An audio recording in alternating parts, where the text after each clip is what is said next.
This is Lori Layden. In the summer of 2007, I received an invitation that would lead me on a journey across the world and into the depths of my own heart. After my first humanitarian journey to Rwanda, I developed Create Global Healing as an organization dedicated to trauma healing and heart-centered leadership experiences for orphan genocide survivors, U.S. students, and fellow humanitarians. What follows is my invitation to you to share in some of the gifts and miracles that have unfolded from this work. In April 1994, the people of Rwanda were the victims of a government-sponsored genocide. 1 million people murdered in 100 days. People often ask me why I work there. Despite the horrors that occurred, Rwanda is achieving a remarkable recovery, and these orphan genocide survivors inspire in me a true knowing that world healing is possible.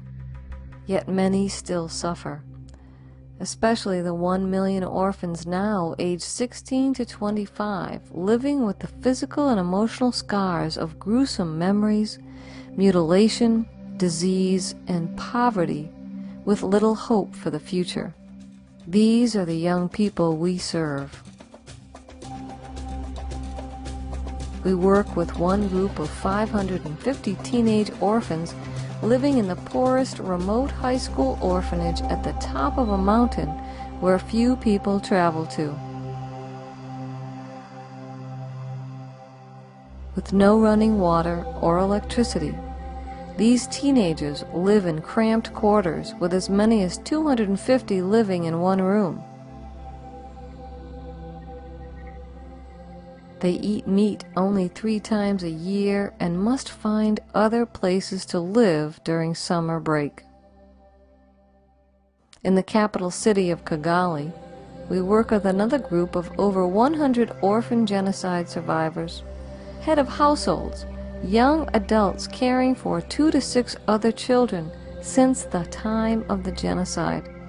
Most of our orphans have never shared the details of what they've experienced. We partner with them in their healing by giving witness to their stories and teaching them the most compassionate and effective trauma healing techniques available from the field of energy psychology. With 30 years of traditional and alternative training in psychotherapy, I honestly don't know what I would have done without EFT and tapping in Rwanda. One of the most profound experiences with EFT I can remember was working with a group of 100 orphan head of households. The very first day, I asked the group what healing they wanted to work on. They asked to work on healing for the wound of rape. After starting out at a SUDS level of 9 to 10, with just 3 rounds of EFT, the group SUDS level was a 2. We've experienced the same results for everything from anxiety, problem solving, physical danger, pain, loneliness, and hunger, to the most profound traumas imaginable. We teach tapping in a train-the-trainer model. Everyone who is trained is asked to be a counselor and a trainer for others.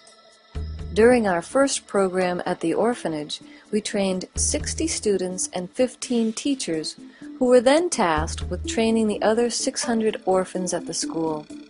When we returned the following year, these young people had arranged themselves into families, designating a mother, father, and counselors to learn about each other's problems and provide support with EFT and other tools. Trauma outbreaks were reduced by an astonishing 90% in just 1 year. They experienced tapping as a way of bringing peace to their bodies and their hearts, even while continuing to live in such challenging circumstances. This is very cost efficient, it's very efficient, period, in terms of the amount of resources that we have, and we just can't possibly, without having something very rapid and quick, we can't reach all these people. It'd just be impossible. Nobody could do it. I came back from Rwanda, believe it or not, with a greater idea of how we would attain world peace. If these survivors can forgive, now we have a template for world peace, because if they can forgive, we can bring this model all over the world, and now we really have something to offer.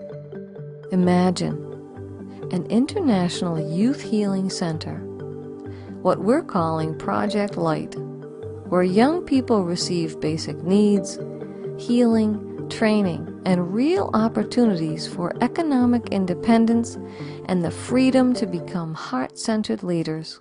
But I think there's a growing population, especially in America, more of a conscious population that will really, if they're able to see this footage, really get this message we're trying to bring, that, here's this small population that's really doing something profound in terms of the way they're addressing a serious national tragedy. We would love to have the resources to bring these techniques that we know are so effective in the field, that are so advanced that we are having the kinds of results we're having. The message here most certainly is that if tapping can work with these young people, it can work for anyone, anywhere. I'm deeply grateful to the tapping community and to the World Tapping Summit for your support. This powerful work offers us an amazing opportunity to heal our minds, bodies, and hearts, not only individually, but globally as well. So I came away saying, well, if these survivors could forgive, now we've got a template for world peace.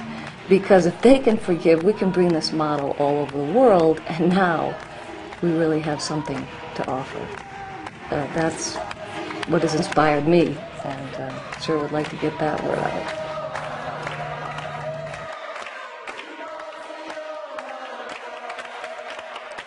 We need your help, and the folks at the Tapping World Summit have made it easy for you.